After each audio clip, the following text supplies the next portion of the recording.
Celebração da ceia do Senhor. 1 Coríntios, capítulo 11, versículo 26. Porque todas as vezes que comerdes este pão e beberdes este cálice, anunciais a morte do Senhor, até que venha. Prezados ouvintes, com frequência nós anunciamos mensalmente que no último sábado de cada mês nós celebramos a ceia do Senhor. Queremos apontar alguns pormenores na Bíblia Sagrada com respeito a esta celebração. Ainda esta semana, um irmão fazia menção se nós, como cristãos, devemos celebrar as festividades indicadas na Bíblia para o povo de Israel. Estas festividades são indicadas no capítulo 23 de Levítico e são mencionadas como a festa dos pães asmos, festa da Páscoa, festa de Pentecostes, festa das trombetas, festa da expiação e o primeiro e o último dia da festa dos tabernáculos. Hoje em dia existe um grupo de cristãos chamados cristãos messiânicos, que Paulo, nas suas epístolas de Gálatas principalmente, trata como se fossem judaizantes.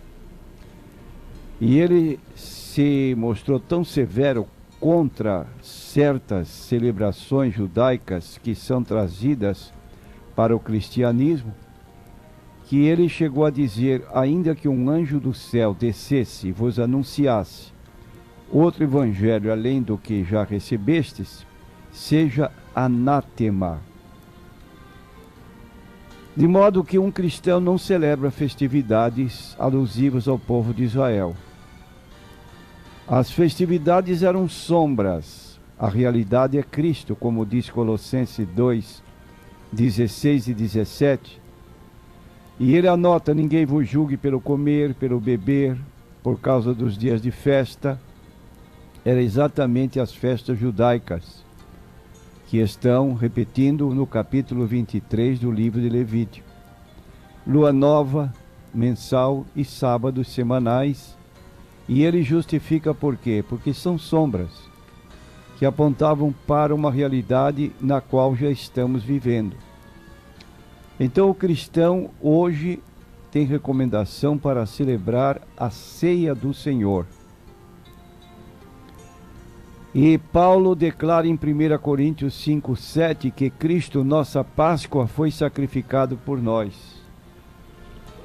De modo que você, examinando a Bíblia, vai encontrar os pormenores da primeira celebração da ceia. 3 desses pormenores, ou destes textos, são indicados no Evangelho de Mateus 26, 26 a 28, Marcos 14, 22 a 25 e Lucas 22, 19 e 20. De modo geral, esses versículos são repetições do mesmo ato celebrado por Jesus momentos antes da sua morte. E neste capítulo 26 de Mateus, então, nós tomamos conhecimento da forma como Jesus celebrou esta ceia. E quando comiam, Jesus tomou o pão e, abençoando-o, o partiu e o deu aos discípulos e disse: tomai, comei, isto é o meu corpo. E tomando o cálice, dando graças, deu-lhe, dizendo: bebei dele todos, porque isto é o meu sangue, o sangue do Novo Testamento, que é derramado por muitos para a remissão dos pecados. E finalmente nós temos o texto que deu base ao nosso comentário desta manhã, em 1 Coríntios capítulo 11, versículos 23 até o 30.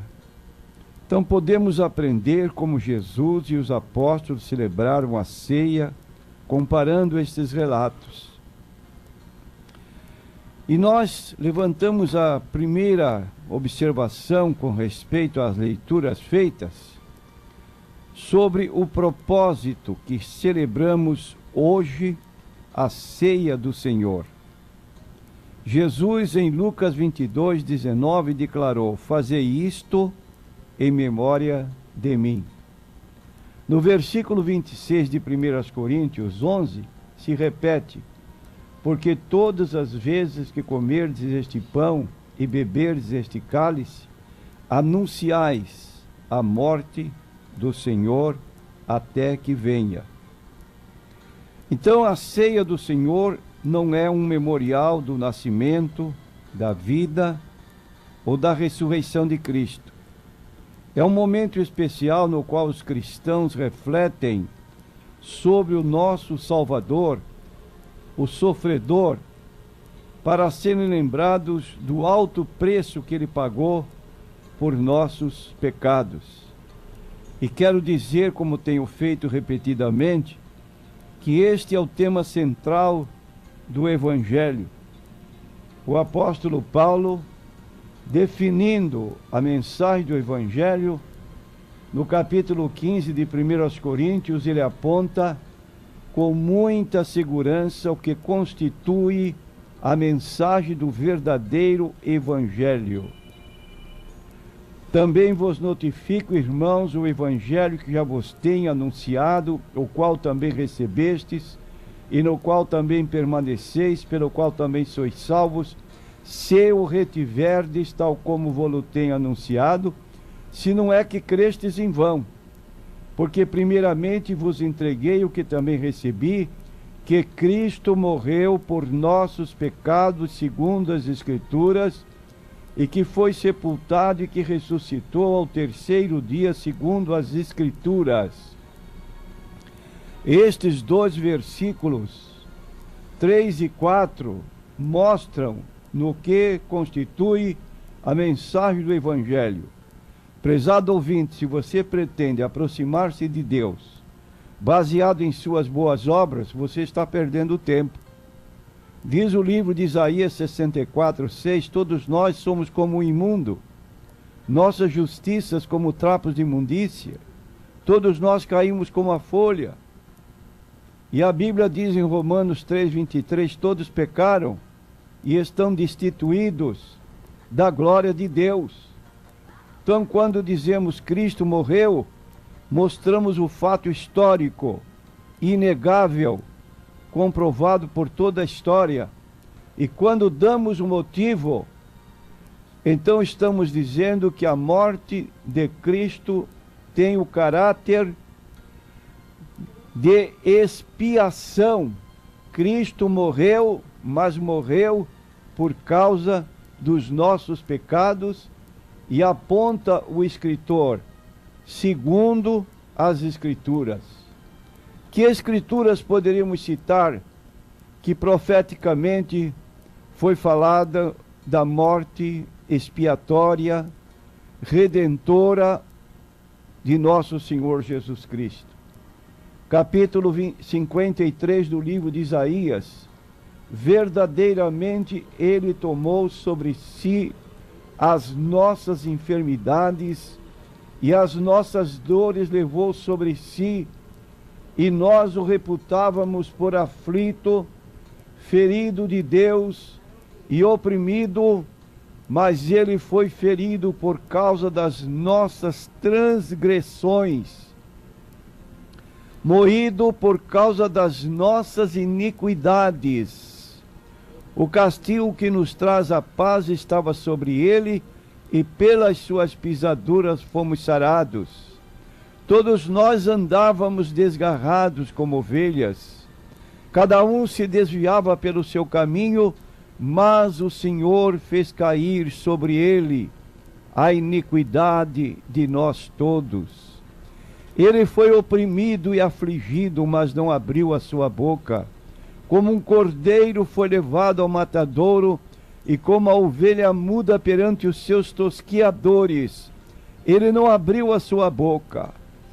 Da opressão e do juízo foi tirado, e quem contará o tempo da sua vida? Porquanto foi cortado da terra dos viventes, pela transgressão do meu povo ele foi atingido. Puseram a sua sepultura com os ímpios e com o rico na sua morte, ainda que nunca cometeu injustiça, nem houve engano na sua boca.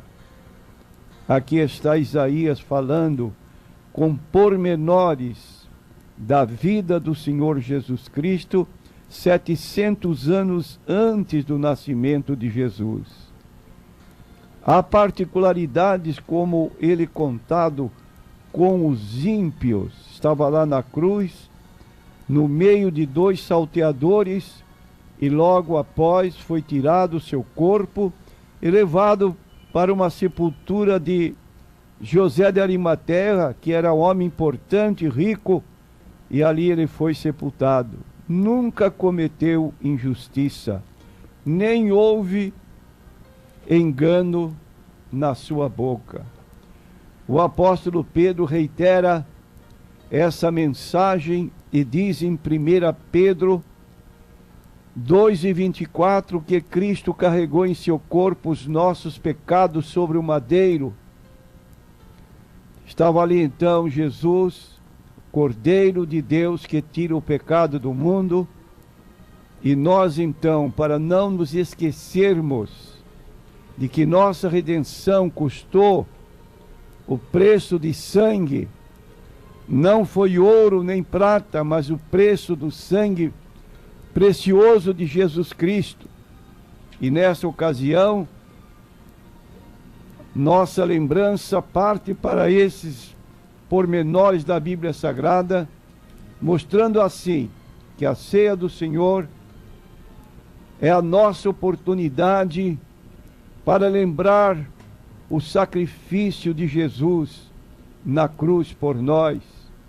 Como diz um hino que cantávamos muito frequentemente: morri na cruz por ti, que fazes tu por mim? Prezado ouvinte, você que é membro de igreja, como você tem encarado a celebração da ceia do Senhor? É daquelas pessoas que se ausentam 1, 2, 3 meses porque diz: eu fiz um exame introspectivo e não me achei digno. O problema, ou a solução, melhor dizendo, não está em você se ausentar, está em você se confessar. Confessei-te o meu pecado, a minha maldade, e não encobri, como fez Davi no Salmo 32 e 51. Conta, confessa a Deus. Se for algo que você tenha dúvidas, converse com o pastor, confidencie uma situação que está atribulando a sua vida, perturbando, mas não se ausente da mesa do Senhor, não seja indiferente, mas seja daquele crente que quer demonstrar sua gratidão, e nesta ocasião você reflete sobre como Jesus nos amou, como ele próprio disse: ninguém tem maior amor do que este, de dar alguém a sua vida pelos seus amigos. Jesus mostrou que nos ama quando entregou sua vida por nós. Esperamos você na celebração da ceia do Senhor.